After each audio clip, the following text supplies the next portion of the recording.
ולנטיין. איזה כיף. נורא נחמד, נורא, באמת מזמן לא חגגנו פה חג אהבה. עכשיו, השנה אמרתי שאני אשקיע הפעם גם בבנים, ואני אגיד להם כמה דברים שחשוב מאוד לדבר עליהם.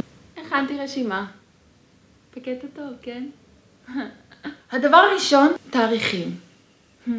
כן, אני יכולה להבין שזה נושא כאוב אצלכם. באמת, יש לכם המון תאריכים לזכור על הראש, כן? תאריך של המשחק של מכבי, תאריך של משחק של הפועל, באמת המון תאריכים. אבל אם יש לכם בת זוג, המינימום זה לזכור את התאריכים האלו. יום הולדת, יום השנה, ולנטיין, ט"ו באב, סילבסטר. אז אם קשה לכם, בואו תשימו התראה ביומן ונסגור את הפינה הזאת. אין שום צורך שאנחנו נזכיר לכם את זה. זה מוציא אותי מהכלים. אחר כך אתם באים, אומרים, מאמי, בשבילנו זה כל יום יום אהבה. מקסים.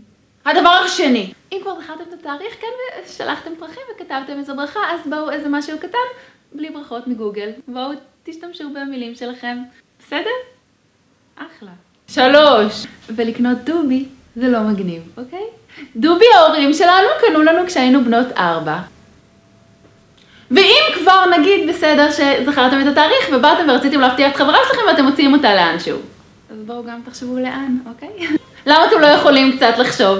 לאן תשקיעו ותיקחו את החברה שלכם? 5. אז נגיד שהתקשרתם וקבעתם ואמרנו שנצא, נורא כיף, איזה יופי. אבל לא לאחר, כאילו למה לתת לנו לשבת מוכנות על הסופה ולחכות לכם? זה לא מעניין אותי שנתקעתם בעבודה, תגיעו בזמן. אני מקווה שזה היה ברור. ולנטיין שמח!